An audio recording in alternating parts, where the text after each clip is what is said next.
Bueno, pues muchas gracias por venir. Yo soy Joaquín Pacheco, el director de la Escuela Doctoral de la Universidad de Burgos. Y también están presentes aquí Cristina Ulloa, que es el pulmón de todo esto, que es la coordinadora, la gestora del CEI, del CIE Triangular, el vicerrector de investigación, José Miguel García, y el secretario de la Escuela de Doctorado, José Luis Cuesta. Bien, esta es una iniciativa, el concurso Tesis en 3 minutos, es una iniciativa que tuvo su origen hace ya unos años en la Universidad de Queensland, en Australia, con el fin de, más que el concurso en sí, en divulgar la ciencia. Divulgar la ciencia y crear vocaciones, ¿de acuerdo? Entonces, la idea es muy sencilla. No se trata aquí de valorar qué tesis es mejor. La mejor tesis será la que, bueno, pues la que cura el cáncer con una aspirina. Vale, de acuerdo, es la mejor tesis del mundo. Pero no se trata de eso. Se trata de ver cómo la gente, cómo los estudiantes, además de hacer buenas tesis, que todas son buenas tesis, son capaces de intentar explicar esa tesis a gente, a un público no necesariamente académico, o si es académico, no de su área. ¿De acuerdo? Y esto crea un gran potencial. Es decir, con la excusa del concurso se aprende determinados hábitos y después todos estos estudiantes de doctorado y estos ya doctores en algún caso pueden ser capaces de, bueno, explicar lo que han hecho a otras personas y crearles vocación. Entonces el fin es doble. Por supuesto está el concurso con 12.000 euros de premio, que tampoco está mal, pero sobre todo fundamentalmente es quedarnos con eso. El concurso está muy bien, pero sobre todo es que el potencial que tiene esto para divulgar la ciencia. ¿De acuerdo? Bien, esta es la primera vez que lo organizamos en Burgos. El año pasado lo organizó la Universidad de Valladolid y tuvieron la gentileza de invitarme para formar parte del tribunal de una de las eliminatorias, y la verdad es que quedé mucho más encantado de lo que yo pensaba, ¿eh? O sea, yo que soy matemático, dices, textos homéricos, la importancia de los textos homéricos, ya vas a ver tú qué pedrada. Pues no, me gustó, o sea, la chica que le tocó dar eso, por ejemplo, lo explicó perfectamente y me creó inquietud, y me gustó después cuando hablé con ella posteriormente. Pues eso es lo que se trata, es decir, crearte una cierta inquietud y decir, oye, pues esto es más interesante de lo que pensaba. Cómo se contextualiza el estudio que estamos haciendo, cómo se pone en marcha y cuál es mi aportación y cómo se traduce eso en un lenguaje coloquial. ¿De acuerdo? Bien, repito, a nivel de Castilla y León, la primera iniciativa fue el año pasado en la Universidad de Valladolid, y bueno, pues los directores de la Escuela de Doctorado del CIE Triangular, que es el campus de excelencia internacional triangular que formamos Burgos, León y Valladolid, pues tuvimos la idea de intentar hacerlo eso a nivel del CIE Triangular. Se lo comentamos a nuestros vicerrectores de investigación y a los rectores y les pareció una buena idea. ¿De acuerdo? Entonces, estos son las semifinales de la fase local. Tenemos hoy, mañana y pasado, hoy aquí, mañana en el museo y el viernes en el Instituto López de Mendoza, igual que hoy a las 7 de la tarde, otros 13 o 14 chicos, igual hoy son 12, pues explicarán su tesis en 3 minutos, ¿de acuerdo? Los 4 ganadores de cada semifinal, que se dirán cuando terminemos el día 5 el concurso, diremos que 4 de cada semifinal pasan a la final local, que será el día 26, gracias, el día jueves 26. Y después ya los 4 ganadores de la final local pasarán a la final autonómica, a la final del CIE Triangular en Valladolid, con otros 4 de León y 4 de Valladolid. ¿De acuerdo? Bien, a mí me contaron, por ejemplo, el año pasado, para que veáis el potencial que puede tener esto, que durante el curso pasado en Valladolid, por ejemplo, los estudiantes que habían participado, hubieran ganado o no hubieran ganado, hubieran pasado a la final o no hubieran pasado a la final, estuvieron dando charlas, la charla que habían preparado para el concurso, en diferentes institutos, centros cívicos, bibliotecas, incluso a estudiantes de primero y segundo de carrera, y tuvo una aceptación y un éxito pues realmente grande. Entonces, es el potencial que tiene el concurso más allá de los premios, que por supuesto son atractivos y están bien.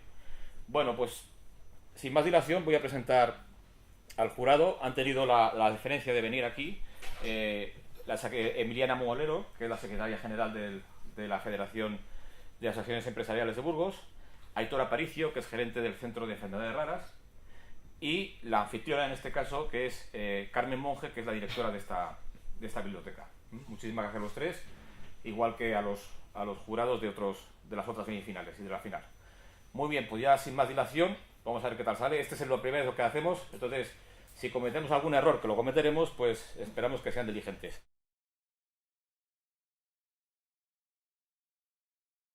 La primera tesis viene del programa de doctorado de evolución urbana, Ángela Varela. ¿Estás por ahí? Yo. Venga, adelante. Pues Ángela nos va a hablar sobre los adornos del Louriñense en la cornisa cantábrica. Cuando estés preparado me dices, ¿eh? Pongo eso. Si quieres. Bueno, venga, así me veis mejor. Bueno, ¿qué lleváis puesto? ¿Qué os habéis puesto hoy de ropa? ¿Habéis elegido vuestra propia ropa? Mirad un poco lo que llevan vuestros compañeros al lado. ¿Lleváis botones? ¿Lleváis adornos?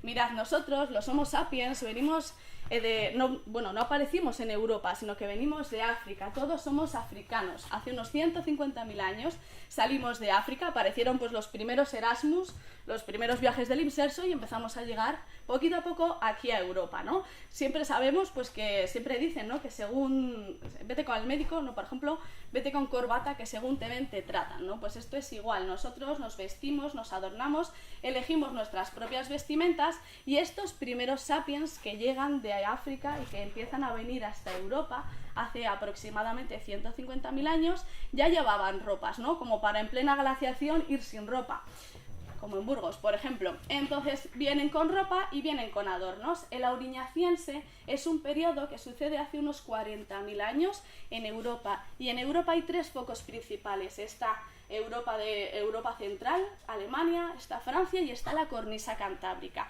Esta gente venía adornada y tenemos dos maneras de encontrar estos adornos: en el yacimiento con enterramientos o que lo hayan perdido. Normalmente que lo hayan perdido. A todos nos ha pasado que se nos ha caído un botón o que se nos ha caído un pendiente.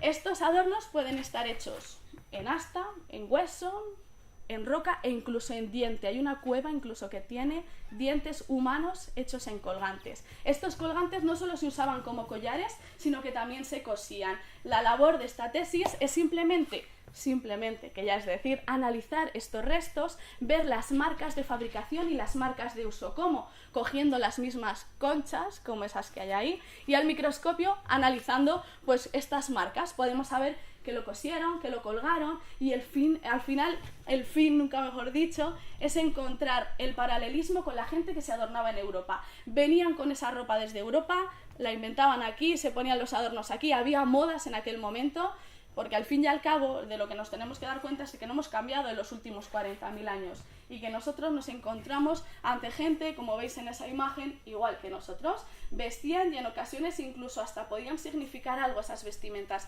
Quizá los niños llevaban un tipo de vestimenta y un tipo de adorno, los adultos otra.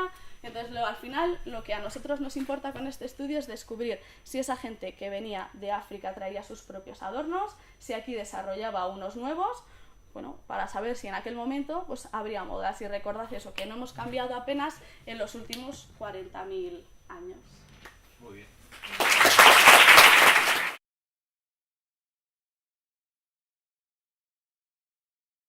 La siguiente tesis, ¿contratarías a Stephen Hawking? Un título muy atractivo, ¿verdad? Viene del programa de Tecnologías Industriales e Ingeniería Civil. Vale. Pues muchas gracias. Es un placer que alguien venga a escuchar tu trabajo.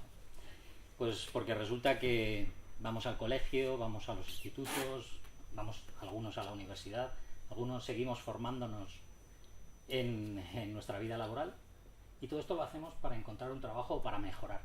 Le damos mucha importancia al trabajo, y además el trabajo es para nosotros una fuente de ingresos, de independencia y de autonomía. Nos dignifica como personas y además es un derecho internacional. Bueno, ¿qué podemos hacer entonces? Si le damos tanta importancia, a lo mejor lo que necesitamos es crear un buen equipo, juntar a buenas gentes con nosotros para trabajar. ¿Y vosotros? ¿Contrataríais a Stephen Hawking?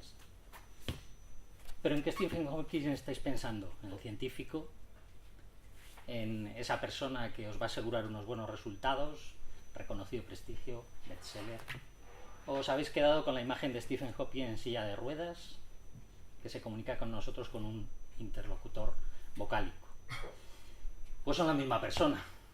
Entonces, lo que tenemos que pensar es que en realidad estamos hablando de calidad de vida. Estamos hablando de que el trabajo nos permite hacer una verdadera integración de las personas con discapacidad. ¿Qué es lo que podemos aportar desde la ciencia? Pues a lo mejor lo que podemos aportar es simplemente conocimiento. Las personas con discapacidad se accidentan más, se accidentan menos. Pues lo que hemos conseguido es, a través de digamos, el estudio de muchos accidentes, una gran base de datos, pues poder tener toda esa información y a partir de ahí pues sacar una serie de conclusiones. Es importante, esa información antes no existía y curiosamente pues ahora mismo sabemos distinguir los accidentes que tienen las mujeres de las que tienen los hombres, con lo cual pues podemos aportar algo de conocimiento. Realmente podemos hacer alguna cuestión más, simplemente diciendo que para nosotros tenemos que tener en cuenta que cuando hablamos de accidentes, en realidad estamos hablando de personas accidentadas.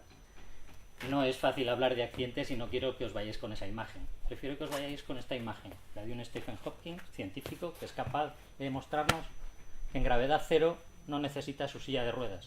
Y quizás eso nos recuerde que posiblemente un premio Nobel o quizás la cura del cáncer esté en la maravillosa mente de una persona atrapada en un cuerpo con discapacidad. Muchas gracias.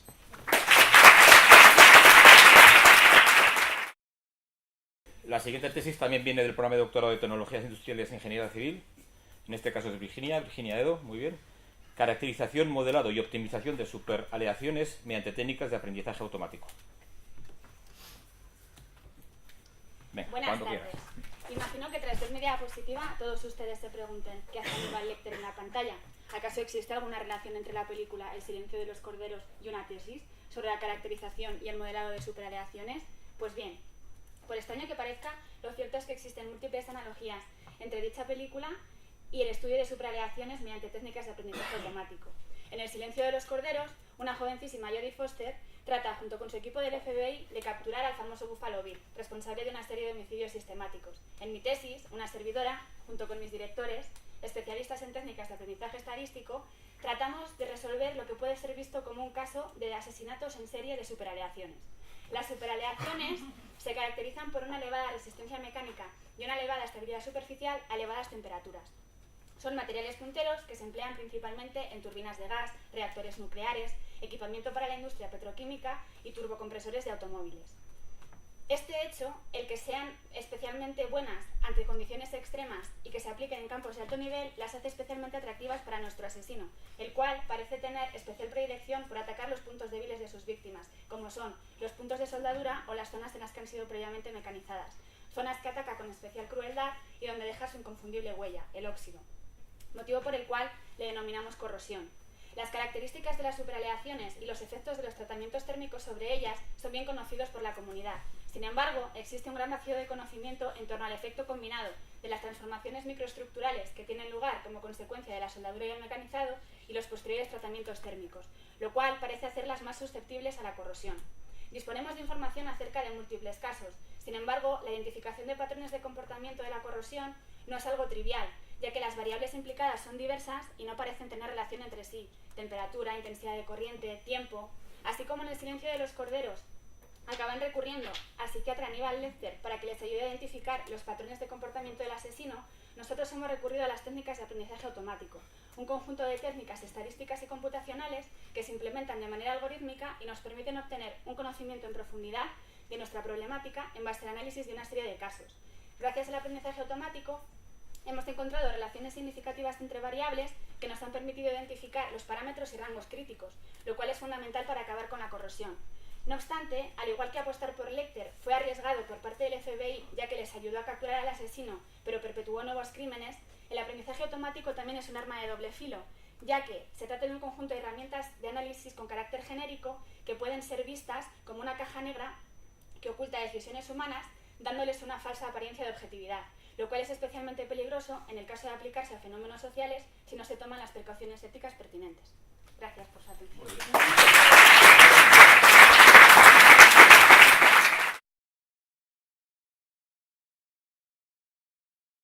La siguiente exposición, Alba Alonso, Viene del programa de Ciencia y Tecnología de los Alimentos. Bueno, avanzas en ciencia y tecnología alimentaria. El título, La huella genética del aceite de oliva. Muy bien, espera un segundo. Venga, cuando quieras. Dar gato por liebre. Es una expresión que utilizamos cuando nos sentimos engañados o, por ejemplo, cuando ponemos muchas expectativas en algo pero luego no se cumple. Por ejemplo, a la hora de comprar en internet, el producto en nuestra pantalla del ordenador es perfecto. Sin embargo, cuando llega el paquete a casa, a veces lo abrimos y no es lo que yo he comprado. Pues bien, imaginen que dentro de ese paquete hay un alimento que contiene un ingrediente que en realidad no es lo que viene en la etiqueta. A esto se le llama fraude alimentario y hoy en día uno de los productos más vulnerables de sufrirlo es el aceite de oliva. ¿Por qué? Debido a su alto precio en el mercado. Por eso tiende a adulterarse con otros aceites vegetales más baratos pero también de menor valor nutricional. Hoy en día las técnicas convencionales que se utilizan para determinar su autenticidad se basan en analizar ciertos compuestos que son específicos de este aceite. Sin embargo, tienen una gran desventaja, y es que la composición del aceite de oliva varía en función de muchos factores, como la variedad de la aceituna, las condiciones meteorológicas o la zona geográfica. Por eso, como una alternativa, en los últimos años han ganado importancia las técnicas basadas en el ADN, y en concreto una de ellas, la reacción en cadena de la polimerasa o PCR. Mediante esta técnica hemos desarrollado un sistema que de todo el ADN que contiene el aceite de oliva detectamos un pequeño fragmento que es específico de la especie de la que procede, el olivo. ¿Y cómo sabemos que es específico? Porque lo hemos corroborado utilizando ADN de otras especies vegetales oleaginosas, como el girasol, la soja o la colza. Por este motivo, ya esta pequeña secuencia de ADN la he denominado la huella vegetal del aceite de oliva, ya que al igual que nuestras huellas dactilares, todos sabemos que es única de cada persona. Por lo tanto, en vista de los resultados obtenidos, podemos decir que la PCR es una técnica útil, eficaz, que nos permite detectar ADN a partir de aceite de oliva de una forma específica y sensible. Esto es muy importante y un gran paso para detectar fraudes para adulteración, verificar la autentificación del aceite de oliva, un producto tan valorado organolépticamente y nutricionalmente, y así evitar que tanto ustedes como a mí nos den gato por liebre. Muchas gracias.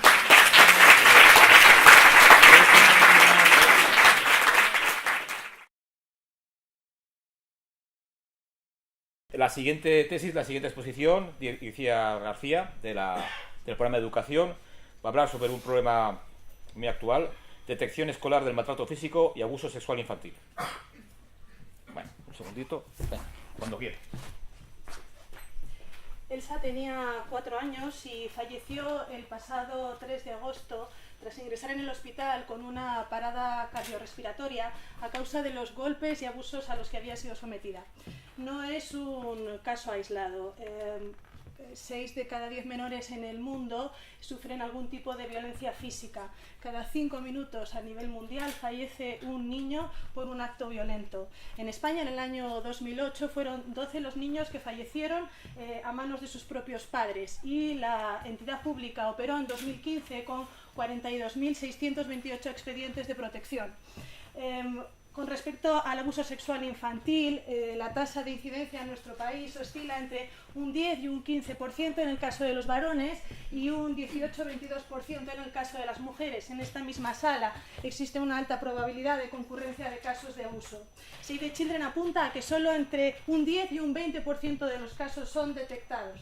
Sin embargo, sabemos que las consecuencias de crecer y desarrollarse dentro de un entorno maltratante supondrán a corto plazo dificultades a nivel cognitivo, relacional, emocional y social, y a largo plazo encontraremos adultos con sintomatología de tipo ansioso, depresivo, alto índice de suicidios, adicciones, muerte prematura.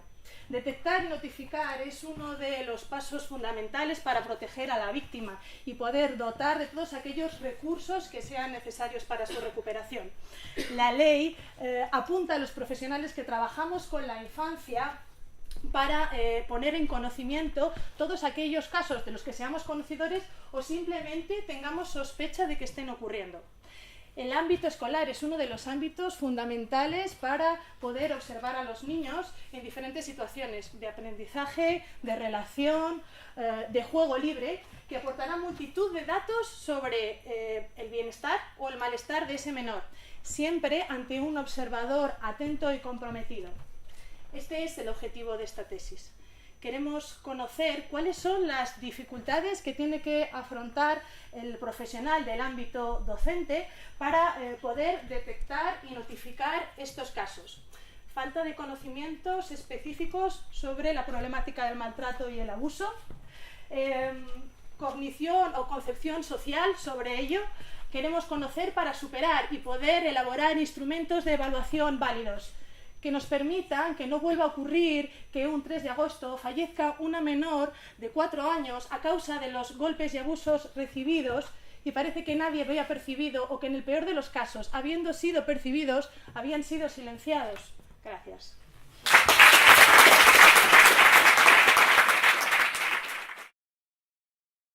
La siguiente tesis de Claudia Febrero, del programa de Química Avanzada, el título es Reacciones de ortolitiación en carburantes. Carbonatos, perdón. Carbomatos, perdón. A ver, síntesis de compuestos funcionalizados regioselectivamente. Bien, ¿no? Sí. Vale. Venga, muy bien. ¿Alguna vez os habéis planteado por qué es tan difícil llevar los fármacos a los países subdesarrollados? Detrás de una simple pastilla hay años de investigación, muchas pruebas in vitro, ensayos clínicos y, por último, su fabricación a nivel industrial.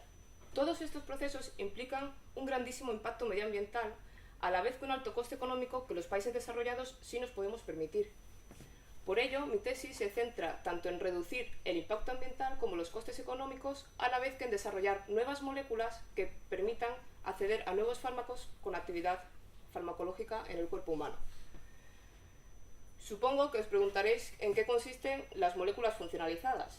Pues bien, imaginemos un átomo de carbono y a su lado un ínfimo átomo de hidrógeno. Cabe destacar que el tamaño del átomo de hidrógeno es una milésima parte que el átomo de carbono. Cuando 6 átomos de carbono se unen con 6 átomos de hidrógeno formando un ciclo de 6, obtenemos, como se puede ver en la diapositiva, lo que se llama un anillo de benceno, que tiene la típica forma de un panal de abeja. Estos bencenos pueden ser funcionalizados, es decir, a ese anillo de 6 eslabones le podemos añadir otros átomos, tales como oxígeno o nitrógeno, de forma que obtenemos moléculas que pueden tener actividad farmacológica. Actualmente, la industria farmacéutica emplea metales pesados como el paladio o el platino, que son esos elementos que están en el centro de la tabla periódica y nunca nadie se ha estudiado en el colegio, y son de elevado coste y además de muy difícil reciclaje y eliminación. Lo que nosotros estamos desarrollando es sustituir esos metales pesados que utiliza la industria farmacéutica por litio como reactivo, y de esta forma reducir al mínimo el impacto ambiental y los costes económicos, y a la vez desarrollar nuevas moléculas con actividad farmacológica como las 3 que se presentan en la diapositiva. Y de esta forma esperamos que en un futuro, esperamos no muy lejano, poder contribuir a hacer llegar los fármacos a todas las personas del mundo independientemente de su lugar de procedencia. Muchas gracias.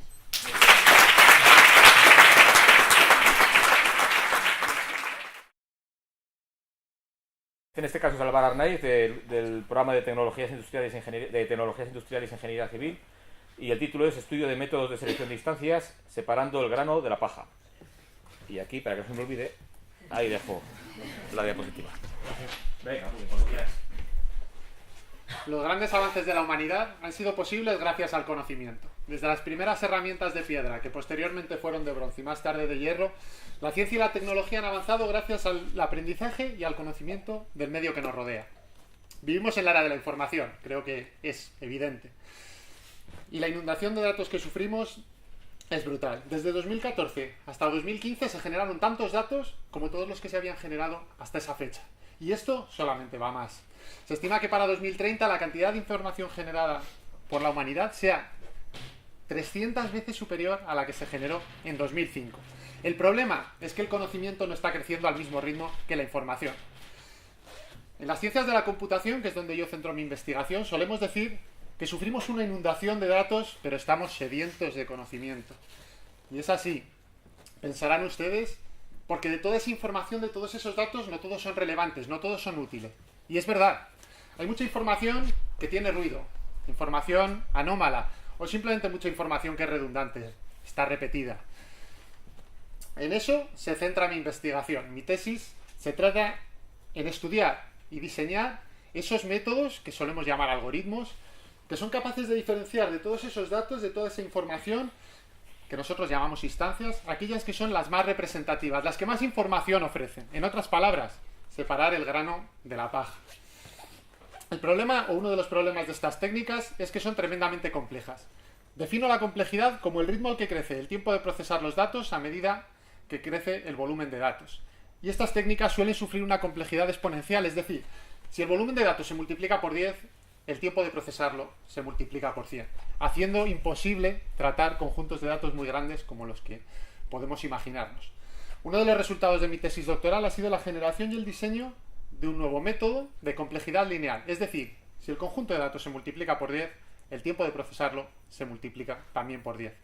Y esto es tremendamente importante. Piensen en la ingente cantidad de datos que genera el Gran Colisionador de Hadrones de Ginebra cada día, o la información que se genera cada vez que se secuencia el ADN de un organismo. Estamos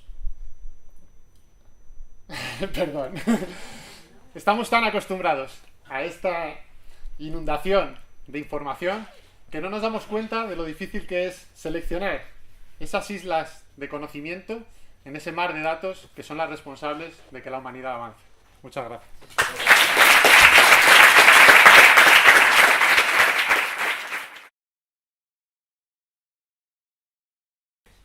El siguiente trabajo, la siguiente exposición es de Yolanda Franco, también del programa de avances en ciencia y biotecnología alimentaria. El título es Extracción y encapsulación de compuestos bioactivos presentes en la planta Olea europea sp. Bueno, y antes de que se me olvide, ahí estamos. Venga, muy bien. Buenas tardes. Durante cientos de años se ha estado cultivando la planta del olivo en la península ibérica y todo gracias a los fenicios y al Imperio Romano. Si bien su estancia no ha sido duradera, sí que lo ha sido este precioso regalo que nos han dejado. La explotación del olivo se basa en la producción de aceite, ese aceite tan nuestro cuyas características son extraordinarias. Tanto es así como sus compuestos antioxidantes. Pero es más, tiene uno de los antioxidantes naturales más potentes que existen, el hidroxitirosol, cuyas propiedades beneficiosas son la de prevenir frente a enfermedades cardiovasculares, neurodegenerativas, osteoporosis e incluso frente a algunos tipos de cáncer como el de colon y el de mama. Por lo tanto, no es descabellado pensar extraer ese tipo de compuestos e incluirlo en otros alimentos para crear así productos más saludables. Pero claro, no se lo vamos a quitar al aceite, un aceite tan bueno, sería como asesinar al aceite. Por lo tanto, lo que se puede hacer es que durante el proceso de producción del aceite de oliva se genera una serie de desechos y residuos que se pueden aprovechar para extraer este tipo de compuestos. Un ejemplo de ello son las hojas del olivo, cuya concentración de hidroxitirosol es la más alta que hay en toda la planta. Además, se pueden utilizar técnicas que son medioambientalmente respetables para extraer este tipo de compuestos, como son los fluidos supercríticos, el agua subcrítica y los disolventes orgánicos. Bien, ya tendríamos el hidroxitirosol fuera, pero no podemos introducirlo en cualquier medio porque no es el suyo, es una zona hostil para él, por lo tanto se destruiría y se eliminaría. De esta manera nos basamos en el método de la encapsulación. Para explicarlo mejor, me voy a remitir al mito del caballo de Troya, que como todos sabemos, el caballo de Troya fue un regalo de una estatua con forma de caballo, hecha de madera, que se regaló a la ciudad de Troya para conquistarla, y en su interior había unos soldados que durante la noche atacaron la ciudad. Vale, en este caso, el hidroxitirosol sería el soldado que se encuentra dentro de una matriz, una esfera, un caballo de Troya, que está conformado por dos elementos: un surfactante, que sería el arquitecto que ha generado esa esfera, y triglicéridos de cadena media, que sería el material con el que se rellena. Por lo tanto, ya tendríamos un vehículo en el que transportar nuestro hidroxitirosol a cualquier alimento, por ejemplo un yogur o un producto cárnico. Por lo tanto, la explotación del olivo ya no solo es para la producción de aceite, sino que ahora también podemos aprovechar esos residuos que se generan para crear alimentos mucho más saludables. Además, este tipo de explotación tiene un gran interés a nivel económico en nuestro país, porque muchas ciudades viven de ello. Por lo tanto, no es normal oír que sin tierras y olivares, ¿qué sería de las ciudades?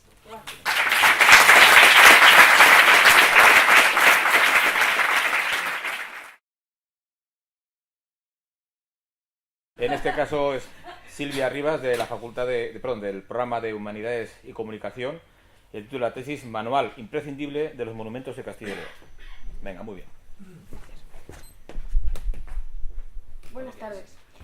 Quiero que sepan que en el interior de la catedral hay un temporizador al que le restan 3 minutos. Cuando yo termine mi intervención, el edificio saltará por los aires. Esto, por supuesto, es ficción, parece sacado de Hollywood.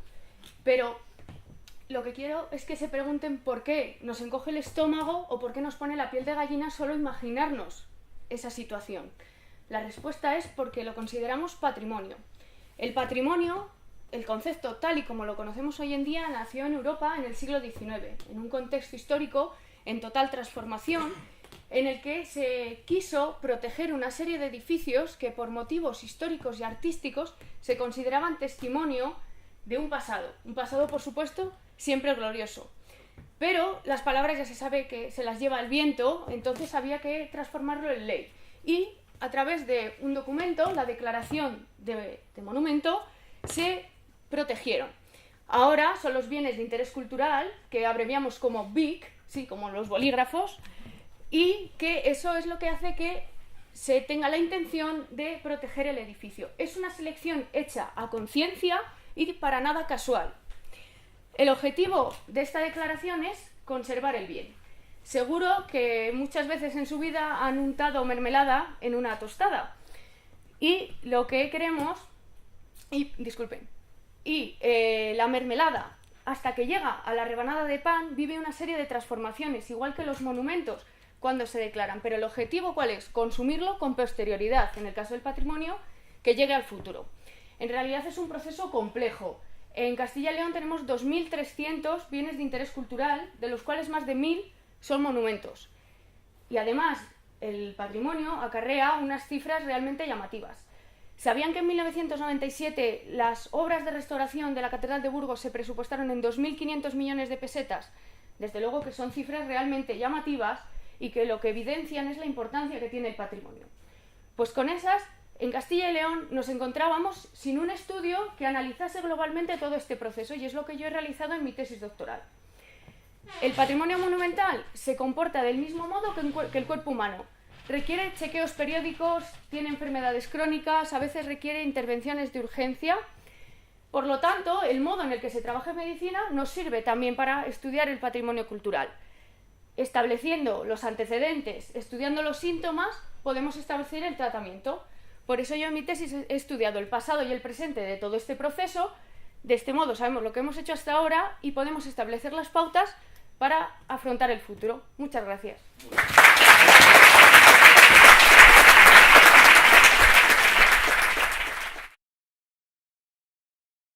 El siguiente trabajo de Víctor García Calvo, del programa de Química Avanzada, el título es Detección de compuestos orgánicos de alto interés toxicológico, aplicaciones opiáceos. Venga, muy bien. Cuando quieras, Víctor. Bien, gracias. Buenas tardes. ¿Sabemos cuáles son las principales causas de los accidentes de tráfico? Claro que sí que lo sabemos. Velocidad, por ejemplo, distracciones... Bueno, ya se han hecho spoilers de lo que voy a hablar, de alcohol y drogas. Bueno, estas sustancias estaría bien poder convencer a todo el mundo de que no las consumiera, pero como no es así, necesitamos ciertos mecanismos de control para que estos conductores no pongan en peligro la vida de los demás. Entonces, tenemos, como hemos dicho, el alcohol, que básicamente está resuelto con los alcoholímetros. Esta detección es sencilla y cuantificable. Pero con las demás drogas es igual. Pues no, los ensayos son mucho más complicados y primero, son mucho más costosos y este dinero lo pagamos entre todos, cosa importante. Y segundo, necesitamos un contraanálisis en un laboratorio químico para decirnos si esa concentración de droga era real o no hacía falta multar a ese conductor. Por lo tanto, aquí vemos que hay investigación para realizar y de eso se basa mi tesis, en la que hemos querido diseñar un método y nos hemos puesto como meta en concreto los opiáceos, los cuales son una droga que provienen del opio, que es una planta de la que se extrae la morfina. Esta morfina, sí que habréis oído hablar de ella, se utiliza en los hospitales para eliminar los dolores severos. Pero la gente que consume estas sustancias no suele utilizar la morfina, sino un derivado sintético como es la heroína. ¿Qué hemos hecho nosotros? En mi tesis hemos desarrollado un método en el cual, añadiendo un colorante, es capaz de reconocer estas sustancias en el medio de reacción y cambiar totalmente su color y su fluorescencia, y así detectarlas. Para ello necesitamos un reactivo adicional un poco especial como es la luz, ya sea proveniente de la luz solar o de una bombilla o un LED. Pero claro, nuestro método que hemos llevado en el laboratorio no es lo mismo usarlo en un control antidrogas, porque no me imagino llevando el agente un fluorímetro así de grande, a menos de que tenga el coche fantástico. Pues bien, lo que hemos realizado es, como se puede ver en la diapositiva, un pequeño dispositivo de microfluidos en el que podré llevar a cabo esta reacción. Así, la policía, por ejemplo, puede llevar este dispositivo que no solo detecta la sustancia, como he hablado anteriormente de los controles actuales, sino que también la cuantifica, dejando ya aparte el segundo análisis de laboratorio, que necesitaríamos diferentes pruebas, pero en eso estamos. Por lo tanto, tenemos un nuevo método que podrían llevar estos agentes y lo bueno sería que la gente no lo consumiera, pero si este sistema sirve como medida disuasoria para que no lo hagan, pues bienvenido sea, y es un granito de arena más en que no se produzcan accidentes mortales en la carretera. Gracias.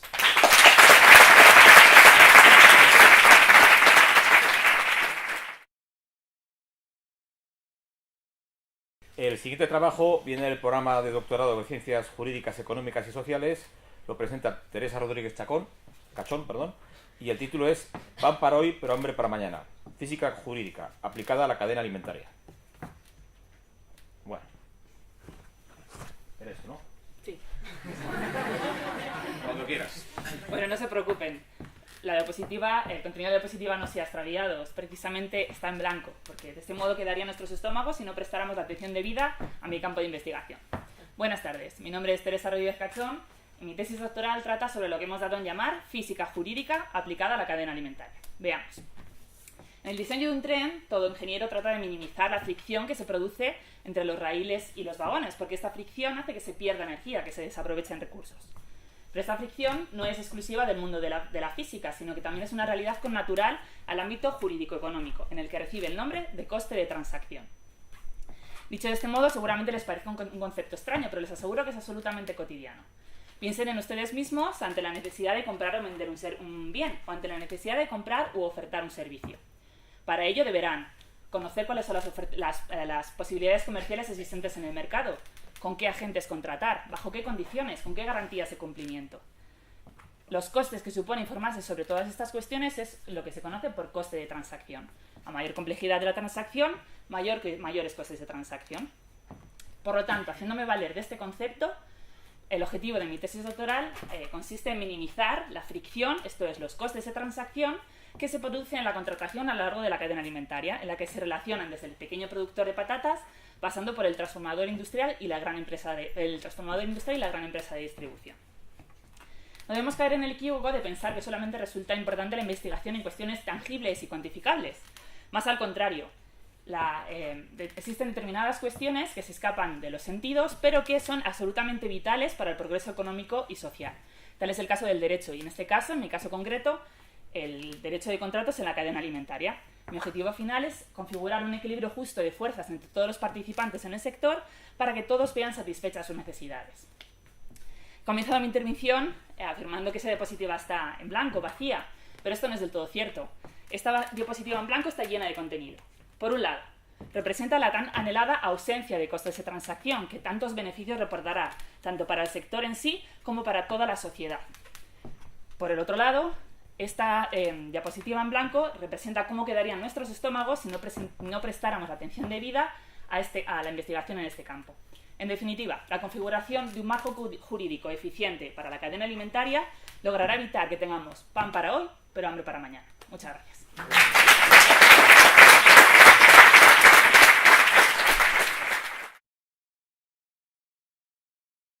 El último trabajo también viene del programa de doctorado de Ciencias Jurídicas, Económicas y Sociales.